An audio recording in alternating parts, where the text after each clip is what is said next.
الرحمن الرحیم ولا یعد اور شمار نہ کرے حیز المشترات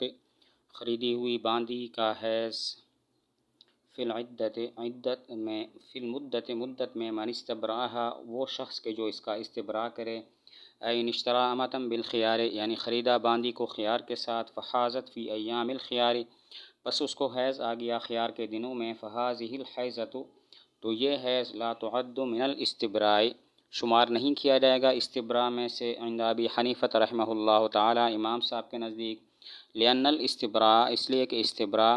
انما یجب نہیں ہے سوائے اس کے کہ واجب ہوتا ہے بعد ثبوت الملک ملکیت کے ثابت ہونے کے بعد۔ مسئلہ یہ ہے کہ اگر باندی کو خیار شرط کے ساتھ خریدا اور ایام خیار میں اس کو حیض آ گیا تو کیا یہ حیض استبراء میں سے شمار ہوگا یا نہیں ہوگا؟ استبراء کا مطلب ہے جب باندی ملکیت میں آئے تو ایک حیض انتظار کیا جائے اور اس کے ساتھ ہم بستری نہ کی جائے، اس کے بعد کی جائے۔ تو امام صاحب رحمۃ اللہ علیہ فرماتے ہیں کہ یہ جو حیض آیا ہے یہ استبراء میں سے شمار نہیں ہوگا، کیونکہ استبراء اس وقت ہوتا ہے جب ملکیت ثابت ہو جائے اور مشتری کی ملکیت ابھی تک ثابت نہیں ہوئی۔ صاحبین کے نزدیک یہ حیض بھی استبراء میں سے شمار ہوگا اس لیے کہ مشتری اس کا مالک بن چکا ہے۔ مسئلہ یہ ہے کہ اگر باندی کو خیار شرط کے ساتھ خریدا اور مدت خیار میں اس کو حیض آ گیا تو کیا یہ حیض استبراء ہوگا یا نہیں ہوگا؟ استبراء کا مطلب یہ ہے کہ باندی جب ملک میں آئے تو پھر ایک حیض انتظار کیا جائے اور اس کے ساتھ ہم بستری نہ کی جائے۔ تو امام صاحب رحمۃ اللہ علیہ فرماتے ہیں یہ حیض استبراء نہیں ہوگا، صاحبین فرماتے ہیں یہ حیض استبراء ہوگا۔ امام صاحب کے نزدیک استبراء اس لیے نہیں ہوگا کہ مشتری مالک نہیں ہوا ہے اور ملکیت کے بعد استبراء ہوتا ہے۔ صاحبین کے نزدیک یہ حیض استبراء اس لیے ہوگا کہ وہ مالک بن چکا ہے، لہذا یہی حیض استبراء ہوگا۔ ولا استبراء علی البائع اور کوئی استبراء نہیں بائع پر ان ردت علیہ بالخیار اگر وہ باندی اس پر لوٹا دی گئی خیار کی وجہ سے۔ ان ردت الامۃ المشترات بالخیار یعنی لوٹا دی گئی وہ باندی کہ جس کو خریدا گیا تھا خیار کے ساتھ۔ لا یجب الاستبراء علی البائع واجب نہیں ہوگا استبراء بائع پر عند ابی حنیفہ رحمہ اللہ تعالی امام صاحب کے نزدیک لأن الاستبراء اس لیے کہ استبراء انما یجب نہیں ہے سوائے اس کے کہ واجب ہوتا ہے بالانتقال من ملک الی ملک ایک ملکیت سے دوسری ملکیت کی طرف انتقال کے ساتھ ولم توجد اور نہیں پایا گیا وہ انتقال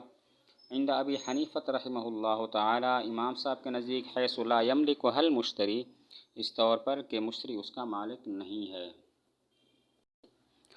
مسئلہ یہ ہے کہ اگر باندی کو خیار شرط کے ساتھ مشتری نے خرید لیا اور پھر اس کے بعد مشتری نے اپنا خیار شرط استعمال کرتے ہوئے وہ بائع کو باندی واپس کر دی تو کیا بائع پر استبراء واجب ہوگا یا نہیں ہوگا؟ امام صاحب فرماتے ہیں بائع پر استبراء واجب نہیں ہوگا، صاحبین فرماتے ہیں بائع پر بھی استبراء واجب ہوگا۔ امام صاحب کی دلیل یہ ہے کہ مشتری مالک نہیں بنا تھا، جب مالک نہیں بنا تو اس نے جب واپس کر دیا تو ایک ملک سے دوسری ملک کی طرف انتقال نہ ہوا، جب انتقال نہ ہوا تو استبراء بھی واجب نہیں، کیونکہ استبراء تو تب واجب ہوتا ہے جب انتقال ہو۔ جبکہ صاحبین کی دلیل یہ ہے کہ مشتری مالک بن گیا، لہذا جب اس نے واپس کیا تو انتقال من ملکن الی ملکن پایا گیا، لہذا استبراء واجب ہوگا۔ مسئلہ یہ ہے باندی کو خیار شرط کے ساتھ خریدا اور پھر مشتری نے اپنا خیار استعمال کرتے ہوئے وہ باندی بائع کو واپس کر دی تو کیا بائع پر استبراء واجب ہوگا یا نہیں ہوگا؟ امام صاحب فرماتے ہیں بائع پر استبراء واجب نہیں ہے، صاحبین فرماتے ہیں بائع پر استبراء واجب ہے۔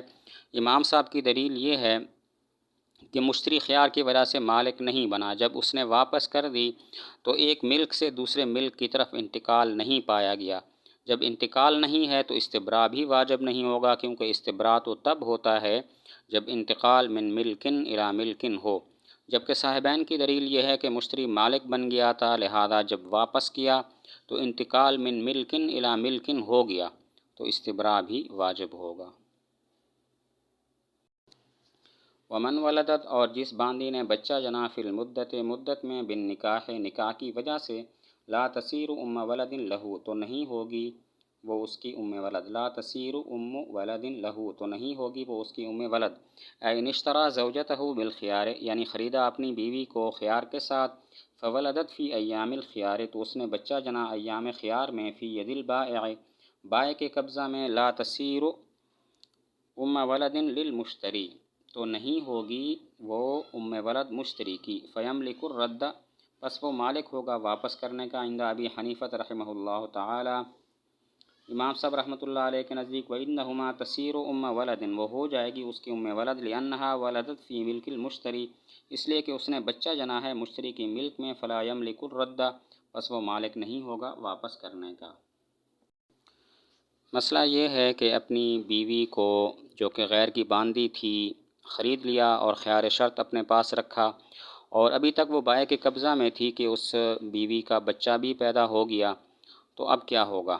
امام صاحب رحمۃ اللہ علیہ فرماتے ہیں وہ مشتری کی ام ولد نہیں بنی ہے، لہذا واپس کرنا چاہے تو کر سکتا ہے، جبکہ صاحبین کے نزدیک وہ اس کی ام ولد بن چکی ہے، لہذا واپس نہیں کر سکتا۔ وہ اس کی ام ولد اس لیے بن چکی ہے کہ مشتری اس کا مالک بن گیا تھا خیار کی وجہ سے، جب مالک بن گیا تو وہ اس کی ام ولد بن گئی، لہذا واپس نہیں کر سکتا۔ مسئلہ یہ ہے اپنی بیوی کو جو کہ غیر کی باندھی تھی خیار شرط کے ساتھ خرید لیا، پھر ایام خیار میں اس کا بچہ بائع کے قبضہ میں پیدا ہو گیا، تو اب کیا ہوگا؟ امام صاحب فرماتے ہیں وہ واپس نہیں کر سکتا اس باندھی کو خیار استعمال کرتے ہوئے، جبکہ صاحبین فرماتے ہیں کہ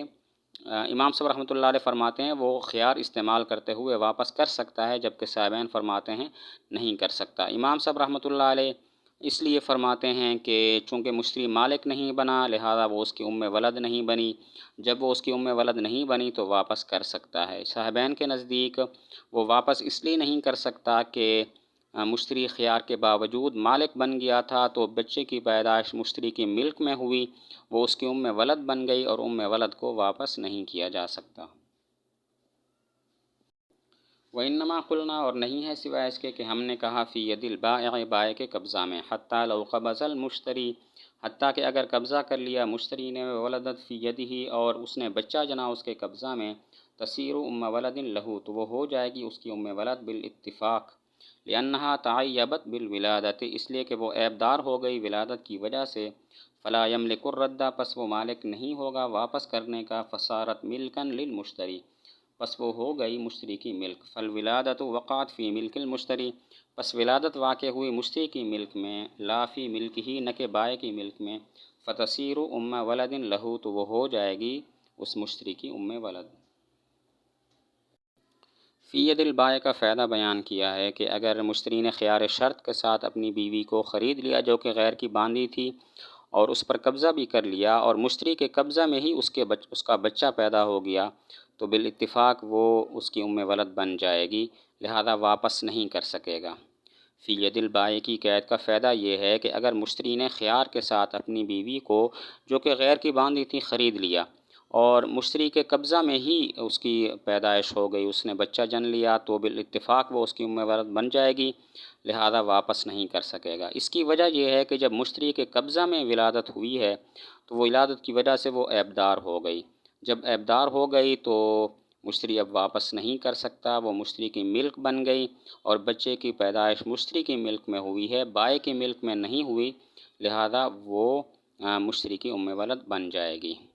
اس کی وجہ یہ ہے کہ جب مشتری کے قبضہ میں ولادت ہوئی تو وہ عیبدار بن گئی، عیبدار بن گئی تو مشتری واپس نہیں کر سکتا، لہذا مشتری کی ملک ہو گئی، اور بچے کی پیدائش مشتری کی ملک میں ہوئی نہ کہ بائع کی ملک میں، لہذا وہ باندھی مشتری کی ام ولد بن جائے گی۔ وَحُلْقُهُ فِي يَدِ الْبَائِعِ عَلَيْهِ، اور اس کی ہلاکت بائع کے قبضہ میں اسی کے ذمے ہوگی، ان قبضہ المشتری، اگر اس پر مشتری نے قبضہ کر لیا، بِإِذْنِهِ، اس کی اجازت کے ساتھ، وَأَوْدَعَهُ عِنْدَهُ، اور وہ امانت رکھوا دی اس کے پاس، لِارْتِفَاعِ الْقَبْضِ بِالرَّدِّ، بوجہ واپس کرنے کی وجہ سے، قبضہ کے ختم ہو جانے کے، لِعَدْمِ الْمِلْكِ، بوجہ ملکیت کے نہ ہونے کے، ای المشتری بالخیار، یعنی خیار کے ساتھ خریدنے والا، ان قبض مشتراہ، اگر قبضہ کر لیا اس نے اپنی خریدی ہوئی چیز پر، ثم اودعہ عند البائع، پھر اس کو امانت رکھوا دیا بائع کے پاس، فہلک فی ید البائع، پس وہ ہلاک ہو گئی بائع کے قبضہ میں، فہلکہ فی یدہ یکون علی البائع، تو اس کی ہلاکت اس کے قبضہ میں بائع کے ذمے ہوگی، لأن القبض قد ارتفع بالرد، اس لیے کہ قبضہ تحقیق ختم ہو گیا واپس کرنے کی وجہ سے، لأن المشتری لم یملکہ، اس لیے کہ مشتری اس کا مالک نہیں ہوا۔ فلم یصح الایداع،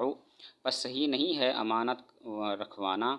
بل رده الی البائع یکون رفعا للقبض، بلکہ اس کا بائع کو واپس کرنا ہوگا، قبضے کو ختم کرنا۔ فیکون الہلاک قبل القبض،